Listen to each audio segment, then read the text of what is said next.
चलिए शुरू करते हैं हम लोग। तो क्वेश्चन नंबर 12 लगाएंगे एपी का, जो क्वेश्चन आगे बढ़ा रहे थे हम लोग। तो ये 12th क्वेश्चन लिखते हैं और इस क्वेश्चन में क्या बोला गया है, 2 APs have the same common difference. 2 AP है, AP नंबर 1 और AP नंबर 2। इन दोनों का जो कॉमन डिफरेंस है वो DD है। सपोज कर लेते हैं D है दोनों का। The difference between there 100 term is 100। इसका वाला जो 100 नंबर का टर्म है इसको A से लिखते हैं और इस वाले को लिख देते हैं A डैश से। इन दोनों का डिफरेंस सपोज करिए A dash 100 minus A 100 is equal to 100। ये सिचुएशन है। What is the difference between their 1000th term. कहा है कि हमको ये बता दीजिए आप 1000 इसको फाइंड करने का कर लेते हैं, उसमें क्या दिक्कत है। इसे हम जानते हैं कि 800 लिखेंगे तो क्या लिखेंगे, A1 plus n minus 1 100 minus 1 into D, ये लिखेंगे ना। और A डैश 100 अगर लिखेंगे ये, इसको लिखेंगे A डैश A1, अलग होगा ना फर्स्ट टर्म, तो प्लस 100 माइनस 1 इंटू डी। इससे वैल्यू कितनी आ गई, A1 प्लस 99D, और इससे कितनी आ गई, A1 डैश प्लस 99D। अब जो डिफरेंस दिया ये इक्वेशन, इस इक्वेशन में वैल्यू क्या आ गई, इसमें पुट कर देते हैं वैल्यू। तो इस इक्वेशन के अंदर वैल्यू पुट करने जा रहे हैं। तो A डैश 100 आ गई, ये वैल्यू लिखा A dash plus 99D minus this one A100, ये है वाली वैल्यू, ये तो हो गया A1 प्लस 99D और इसकी वैल्यू थी 100, है ना गौरी। अब यहाँ से 99 कट गया तो ये वैल्यू आई A1 dash minus A1 is equal to 100। ये एक नई इक्वेशन मिल गई ना हमको, नया रिलेशन मिल गया।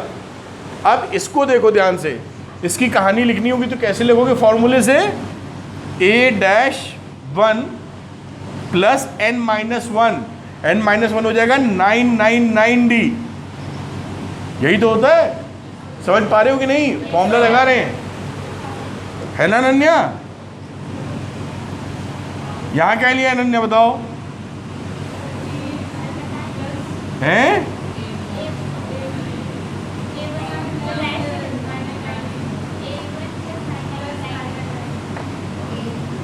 इसकी वैल्यू निकालनी है।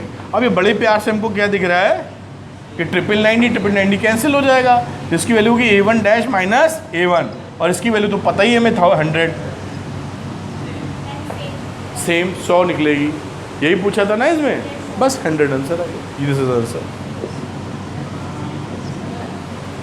ठीक है रजनीश, नोट कर लीजिए। 13 करते हैं, किसी को प्रॉब्लम हो तो पूछ सकते हैं। बोला how many 3 digit number are divisible by 7। 3 digit number divisible by 7। तो 3 डिजिट नंबर लिखते हैं हम लोग पहले। तो सबसे पहला 3 डिजिट नंबर कौन सा होता है, 100। और सबसे आखिरी 3 डिजिट नंबर क्या होता है, इतनी जानकारी हमको है। अगर हम ये देखना चाहें कि ग्रेटेस्ट नंबर जो 7 से डिविजिबल होगा तो इसको डिवाइड करें 7 से तो कितना रिमाइंडर बचता है। हाँ कर देंगे, पहले रिमाइंडर देख लें, क्या बोलते हो।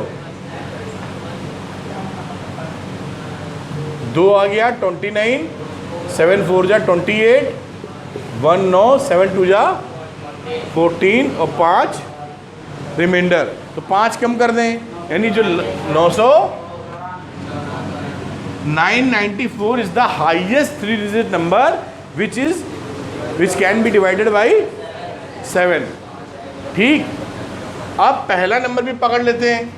पहला नंबर 100 तो डिविजिबल है नहीं, तो 100 को डिवाइड करते हैं, जो रिमाइंडर बचेगा उसमें जोड़ देंगे। तो 100 पकड़ा, 100 को डिवाइड किया 7 से, 7 1 जा 7, 7 4 जा 28, क्या बचा 2। अब 5 जोड़ना पड़ेगा हमको। अगर आप 2 को जोड़ोगे तब तो 102 बन जाएगा, डिविजिबल नहीं होगा। 2 बच रहा है ना रिमाइंडर, तो घटा सकते नहीं, घटाओगे तो 2 डिजिट नंबर हो जाएगा, 3 डिजिट चाहिए। तो इसमें अगला नंबर क्या है जो डिविजिबल है 2 डिजिट नंबर मैक्सिमम, वो है 98। 98 के बाद अगला जो डिविजिबल 3 डिजिट आएगा कितना आएगा, 7 जोड़ना पड़ेगा, 105। तो 105 is the first 3 digit number which are divided by,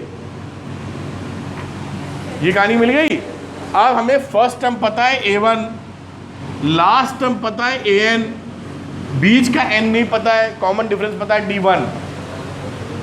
D1 होगा ना गौरी, कितना होगा D? गौरी को तो बताने दो, 7 होगा D, क्योंकि अगला जो नंबर यहाँ लोगे आप वो कितना होगा, 112।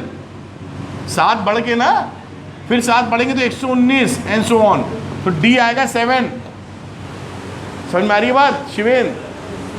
ठीक है, तो ये फॉर्मूला लगा दो।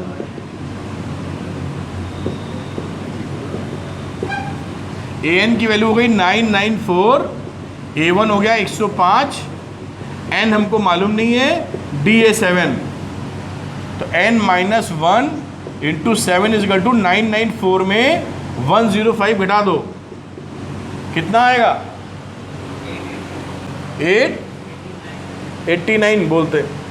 अब n माइनस 1 कितना आ गया, 889 अपॉन 7, 7 1 जा 7, 7 2 जा 20, 7 2 जा 14, 7 7 जा 49, तो n कितना आ गया, 128, ये आंसर आएगा। यानी इसमें 128 नंबर है, 128 नंबर है 3 डिजिट जो डिविजिबल बाई 7 हो। 3 डिजिट नंबर्स कितने हैं, 128 नंबर है जो 7 से डिविजिबल है। एक इंपॉर्टेंट सवाल है एग्जाम के लिए, ध्यान रखिए। 15th, for what value of n, n की किस वैल्यू के लिए are the nth terms of 2 APs, 2 AP हैं, AP नंबर 1 और AP नंबर 2। AP 1 की कहानी है 63, 65, 67 और इनकी है 3, 10, 17।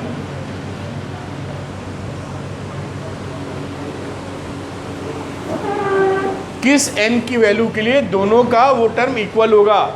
मान लेते हैं nth टर्म के लिए दोनों टर्म इक्वल हैं, तो इसका हो गया nth और इसका भी हो गया an, जो दोनों इक्वल होने वाले हैं। इस an को क्या लिखेंगे, an is equal to first term 63 plus n minus 1 और d कितना है 2, दिख रहा है कि नहीं।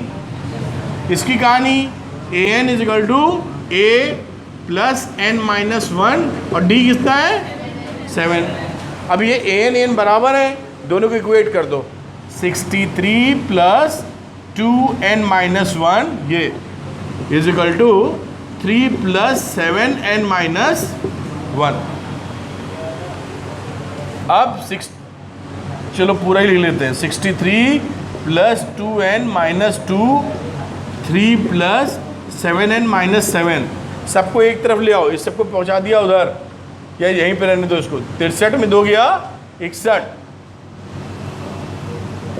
और ये हो गया माइनस 4 प्लस 7n, माइनस 4 इधर आ जाएगा तो कितना हो जाएगा 65, 2n उधर चला गया तो हो गया 5n, तो n कितना आ गया 65 अपॉन 5 इक्वल टू 13, यानी 13th टर्म है जो कि आपस में इक्वल हो जाएगा।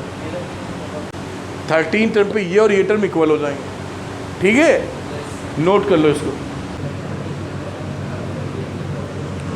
16 में क्या बोला है, determine the AP whose third term is 16 and the seventh term exceeds the fifth term by 12। ये रिलेशनशिप आपको पढ़ के समझ में आनी चाहिए। बोला कि ऐसी AP है जिसका थर्ड टर्म 16 है और 7th टर्म 5th टर्म से 12 ज़्यादा है, ऐसी AP पता करनी है। डिटरमाइन द AP, हमें फाइंड करनी है AP कौन सी होगी। तो फाइंड करने के लिए इसको क्या लिख सकते हो, A 1 प्लस n माइनस 1 मतलब 2d है ना। और इसको क्या लिख सकते हो, a1 प्लस 6d, इसको a1 प्लस 4d। अब यहाँ पे a1 तो निपट गया, 6d में 4d घटाओगे तो क्या बचेगा 2d, d बराबर 6, d 6 हो गया। इस 6 की वैल्यू पहली क्वेश्चन में रख देते हैं, तो 16 is equal to a1 plus 2 into 6 इस इक्वेशन में रखा है। तो a1 कितना आ जाएगा 16 minus 12 which is equal to 4। तो a1 की वैल्यू कितनी आ गई 4। तो क्या AP बनी, फर्स्ट टर्म इज AP हमारी क्या बनी, फर्स्ट टर्म 4, ये उसमें d जोड़ दो 6, तो आ गया 10, 10 में फिर से 6 जोड़ दिया 16, फिर 6 जोड़ दिया 22, और बाकी इसे चलते चले AP निकल आई है। ठीक, ऐसे सवाल एग्जामिनेशन में खूब पाए जाते हैं। Find the 20th term from the last, very important question. 20th term from the last, AP है 3, 8, 13, 253। इसके करने के दो मेथड होते हैं, लेकिन सरल मेथड क्या पकड़ेंगे आप, हाँ, कि जब ये लिखा हो ना 20th term from the last, तो आप इस AP को उल्टा कर लीजिए, क्या लिख दीजिए 253, कितने कितने गैप था 5 का, तो 5 इसमें घटाना पड़ेगा ना, तो कितना बन जाएगा 248, फिर एंड 13, 8, 3, AP पलट गई। अब जो लास्ट से हमारा 20वां टर्म था वो पहले से 20वां हो गया। समझ में आई बात, पहले कह रहा था लास्ट से 20वां निकालो, अब AP पलट दी तो पहले से 20वां हो गया। अब ये वैसे ही सवाल हो गया जैसे करते आए हैं। इसमें फर्स्ट टर्म क्या हो गया है 253, D कितना है -5, और निकालना है A20। तो A20 का मतलब होता है A1 प्लस 19D। तो A1 इज 253 प्लस 19, और D हमारा है -5। तो 253 -5 से मल्टीप्लाई किया, कितना आया 95। अभी क्या आया 158।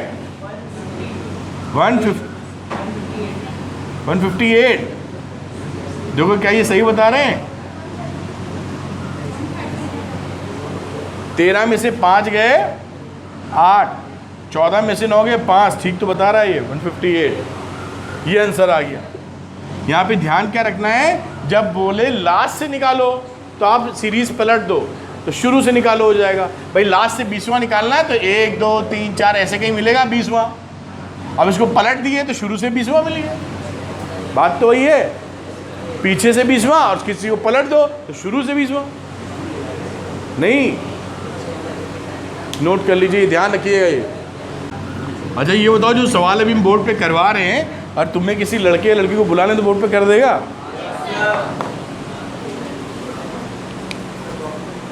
कर देगा? बोलो, सब लोग बोलो, एक ही सुन के बोल रहे हो, कुछ लोग की तो आवाज़ ही नहीं निकल रही।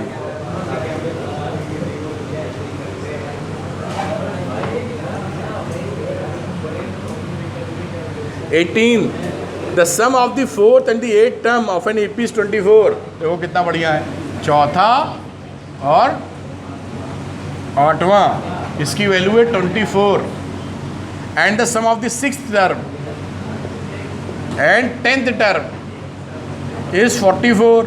Find the first 3 terms, first 3 terms of the AP।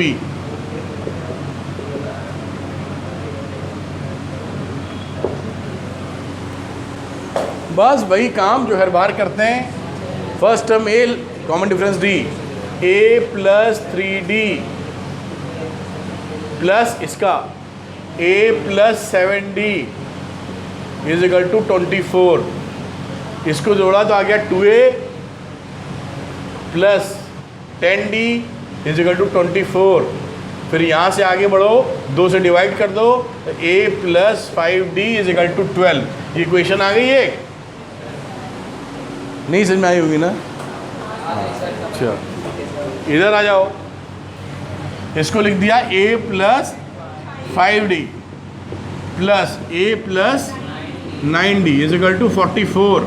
a जुड़ा 2a आ गया, 5 और 9 जुड़ा 14d आ गया, 2 से डिवाइड कर दिया, a + 7d = 22। Equation number 2। इन दोनों को सॉल्व करना और खेल ख़त्म करना है। नीचे लिख लेते पहली वाली, घटा दो, a कट गया, 2d = 10, तो d बराबर 5। अब d बराबर 5 आया तो उसकी वैल्यू रख देते हैं यहाँ, तो a + 5 × 5 = 12। a बराबर 12 - 25 - 13। तो फर्स्ट 3 टर्म्स क्या है?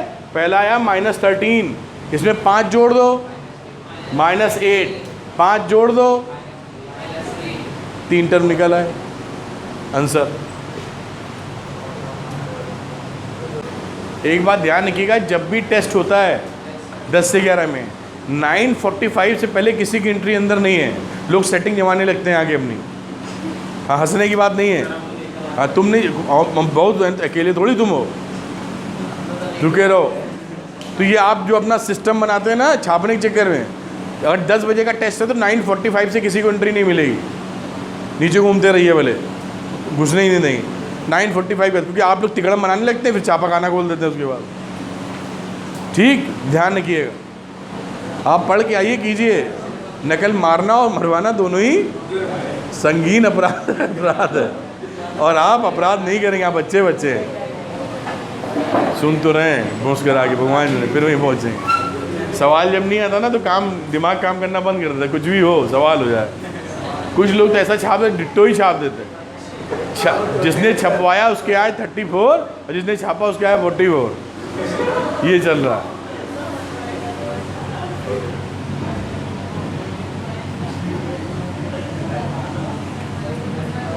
मेरे साथ भी एक बार ऐसा हो चुका है।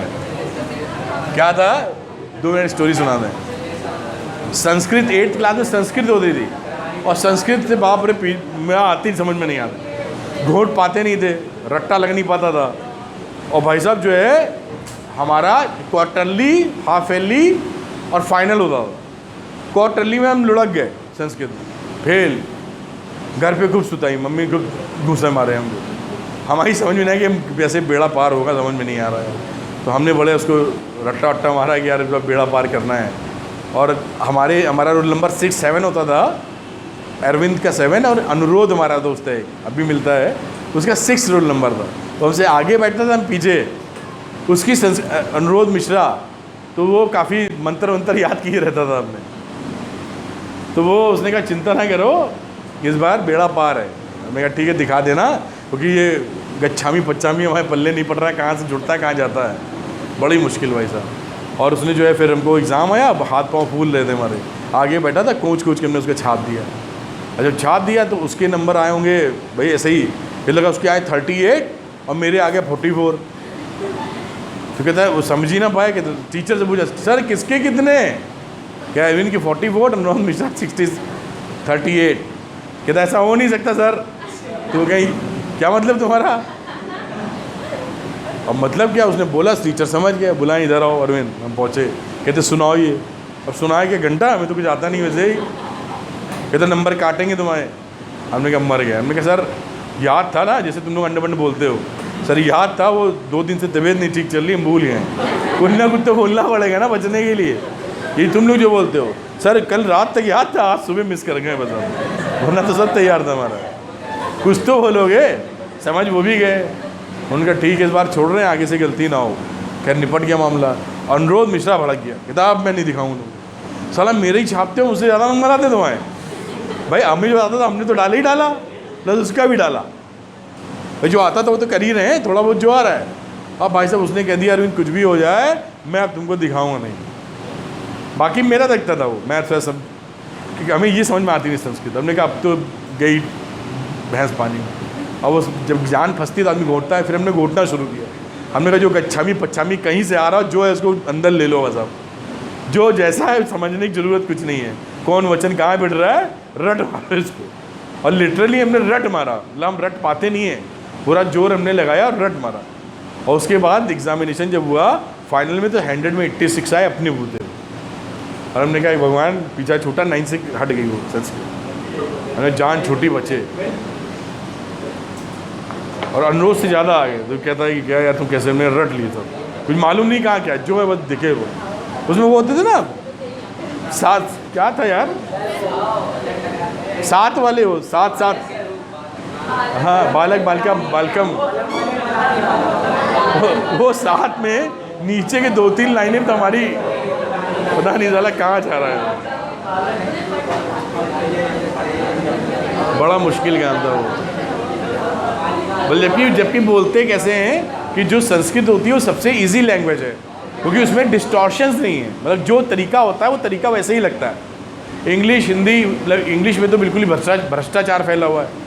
भ्रष्टाचार का मतलब है जैसे हिंदी में बोलते हैं आप, तुम, अबे, अबे ओए, तो इंग्लिश में सबका मतलब यू तो है, पापा भी यू, मम्मी भी यू, और अपना घूंचू दोस्त वो भी यू।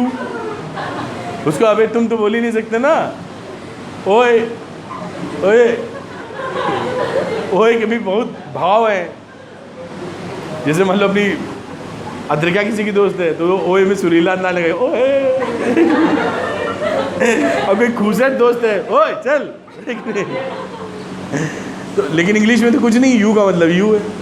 तो ये हिंदी में एक गजब, ऊपर से लखनवी हिंदी, हाँ इसमें तो क्या है ना, अरे हम लोग बहुत ही सही जगह हैं। यहाँ की जो भाषा में ऐसी मिठास है वो तो हम लोग के खून में रहती है, बस तुम लोग घोंचू हो ना, सिर्फ पकड़ते नहीं हो। दुख इस बात का है, यहाँ की जो भाषा है इतनी मीठी है। मीठी का मतलब इसमें उर्दू मिक्स है ना, थोड़ी हिंदी है, हिंदी में उर्दू मिक्स है, तो वो बहुत ही मीठी भाषा है। पूरे हिंदुस्तान में ऐसी भाषा नहीं मिलती। लेकिन अब आज के ज़माने में तुम लोग पता नहीं कौन सी हाइब्रिड हो गए हो, ना इंग्लिश आती, ना हिंदी आती, ना उर्दू आती, पता नहीं क्या आता है, कुछ समझ में नहीं आ रहा है। वो लड़कियां बैठती हैं तो इंग्लिश अध कचरी इंग्लिश बोलती हैं, कम इधर बैठ जाओ, कम हियर बैठ जाओ, और समझ में नहीं आ रहा ये किधर से कनेक्शन है। आज ही वो रेस्टोरेंट में खाना खा रहे थे, कभी देर हो गई थी, तो मदर थी उसकी, जो फीमेल्स को थोड़ा स्टाइल मारने का आदत रहती है, वो है ना तरीका, तो मतलब अपने बच्चे बोलती कम हियर बैठ जाओ। हमने 2 बार हमने कही यार कुछ समझ है, फिर हमने धीरे धीरे नहीं, अच्छा ये मिक्सचर है, मिक्सचर, तो वो हाँ वो तो इस टाइप की तो मिठास ना मिलेगी। कम हियर बैठ जाओ तो उसमें मिठास नहीं मिल सकती, मिठास मिलेगी अपने फिर नेचुरल लैंग्वेज में। और आप विश्वास कीजिए, अगर आप लखनवी भाषा थोड़ी पकड़ पाएँ, वैसे तो अपने आप ही पकड़ता है आदमी, और बोले तो बहुत ही प्यारी भाषा है एकदम, मतलब जिससे आप बोलेंगे ना आप करके, वो ऐसी आप करके तमीज़ से, मतलब जो लैंग्वेज सही होनी चाहिए, तो ऐसी मिठास है उसमें पूरे सेंटेंस फॉर्मेशन में कि वो क्या बात, पूरे हिंदुस्तान में कहीं चले जाएंगे एक छाप छोड़ जाएगी। लेकिन बोलने की तमीज़ होनी चाहिए, नहीं पता नहीं क्या बोले दे रहे हैं। मतलब इतने हम लोग बड़े फॉर्चुनेट है कि हम लोग लखनऊ में पल बढ़ रहे हैं। यहाँ की भाषा इतनी रिच है, सुपर रिच, पता नहीं तुम लोग की समझ में है नहीं समझिए नहीं। देखो भाषाएं तो सभी इंटरेस्टिंग है, अच्छी हैं, लेकिन जो मिठास है ना अपनी इस हिंदी में, भाई हिंदुस्तान की तो हिंदी मातृभाषा है ना, अधिकतर क्षेत्रों में हिंदी बोली जाती, मराठी हर जगह थोड़ी बोली जाती, भाषा सब अच्छी है, लेकिन हिंदी आप अधिकतर पूरे हिंदुस्तान में 70-80% जगह हिंदी समझी जाती है। अब साउथ इंडिया एकदम चले जाओ तब भी वहाँ पे कई लोग मिल जाते हैं जो हिंदी समझ लेते हैं, भले ना बोल पाएँ। आप नहीं समझ पाएंगे वो मलयाली अगर बोल रहे हैं तो बुर्र बुर्र निकल जाए। वो लिखा रहता है तो समझ में नहीं आता, जैसे पेंटिंग है, पता नहीं क्या बना है, पता नहीं, इतना मुश्किल लगता है देख के, उसी में गोले बने हुए हैं। क्योंकि हाँ लिखते कैसे, उर्दू देखो कैसे लिखते हैं, बिंदी इतनी लगी रहती है, सर मिसी हो जाए, पता नहीं कौन सी बिंदी का है। अरे उर्दू आपने ध्यान से देखी नहीं कि ऐसे भयानक लिखते हैं। देख ही नहीं तो क्या 3-4 इधर से बना दिए ऐसे ऐसे बोले। अब ये पता नहीं क्या ये, तो वो जो लोग पढ़ रहे होंगे भाषा पकड़ लेंगे, जैसे लोग हिंदी खींच के लिखते हैं। मान लो मयंक का नाम लिखना तो कई लोग लिखते हैं ना ऐसे, थोड़ा और बढ़ा। तो ये समझ में आ रहा है ये मयंक है, ये तो लग रहा है ऐसे सांप है। मयंक के अंदर बहुत बड़ा यंक है, ठीक है नहीं। चलो आगे बढ़ते नहीं तो सोचो पता नहीं क्या कर रहे हैं। खुशी सोचो कि सर नाटक करते रहते हैं, बढ़ाते नहीं है ना खुशी।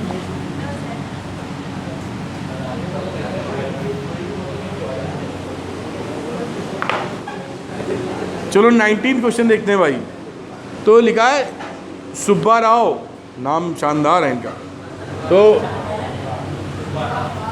Subba Rao started work in 1995 at an annual salary of 5,000। 1995 में इनको सालाना 5,000 रुपये मिलते थे। उसमें 5,000 रुपये काफ़ी ज़्यादा होते थे 1995 में। And received an increment of ₹200 each year.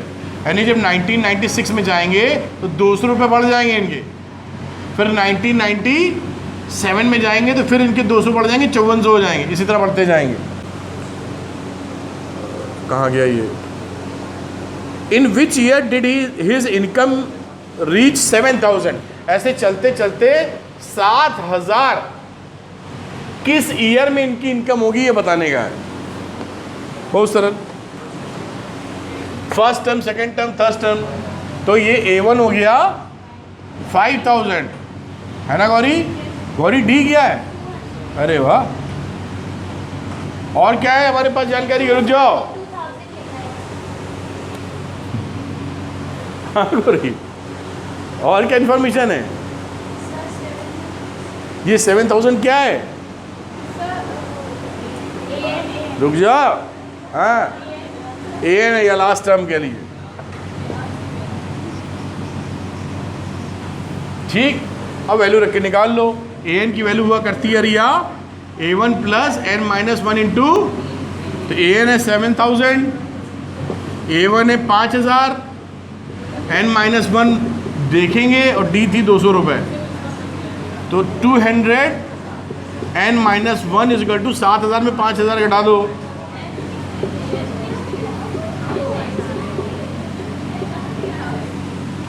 तो 200 n-1 इज इक्वल टू 2,000। तो n-1 इज इक्वल टू 2 कितना आ जाएगा? 10। तो n कितना हो जाएगा? 11। तो पहला साल लिया था 1995, तो 11वां टर्म कौन सा होगा जी? 2006। तो 2006 में इनकी सैलरी 7,000 पहुंच जाएगी, ठीक है। ये कहानी। Question number 20, Ramkali. नाम बड़े अच्छे हैं इनके भाई। किसी लड़की का नाम आजकल रामकली रख दो तो बड़े होकर कितनी गालियाँ बगेगी वो, बगेगी कि नहीं बगेगी? Ramkali saved ₹5 in the first week of a year. First week of a year में उन्होंने क्या किया है? 5 रुपये बचाए। एंड इंक्रीज हर weekly saving by ₹1.75। Second week में कितना बचाने वाली है ये? 1.75 और ज़्यादा, तो आ जाएगा 6.75। 1.75 इंक्रीज कर दिया। और अगले में थर्ड वीक में जाएंगे हम लोग, तो इसमें एक 75 और जोड़ दो, कितना पहुँचे? 7 की जगह 8 पहुँच जाएगा क्या? 8 point and so on. If in the nth week, ये आ गया nth week,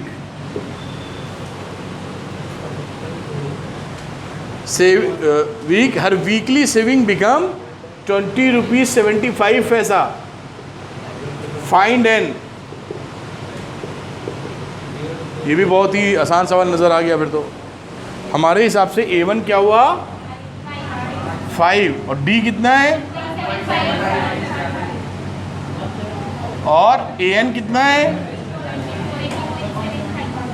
वैसा ही क्वेश्चन हो गया जो अभी लगाया था, बस पुट कर दो फिर।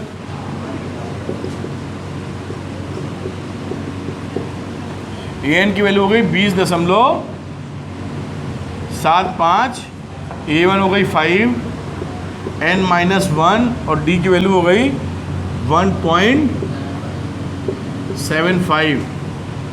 तो n-1 इंटू 1.75 और 20.75 में 5 घटा दो तो 15 तो n-1 कितना आया 15.75 अपॉन 1.75। देखो कितना कट के आ रहा है, ये कहती है 9 आ रहा है, तो n कितना आ गया 10। तो 10th वीक में इसका काम हो जाएगा। वीक क्या बोलना चाहिए, 10th आ गया n की वैल्यू। इस तरह से एक्सरसाइज हो गई। इसमें कई सारे छोटे बड़े सवाल थे डिफरेंट पैटर्न के, वो सारे एग्जाम में आते रहते हैं, इसलिए हम लोगों ने कोशिश की कि हर सवाल को टच कर ले, है ना। एक तरह के होते तो छोड़ देते। तो उम्मीद है आपने बात पकड़ी होगी। तो आज यहीं तक रोकते हैं हम लोग। नेक्स्ट टर्न पे इसकी अगली वाली एक्सरसाइज में जो चीज़ पढ़नी है वो पढ़ के करेंगे। शायद सम वाला जो फॉर्मूले लगते हैं वो सीखेंगे। ठीक है, थैंक यू।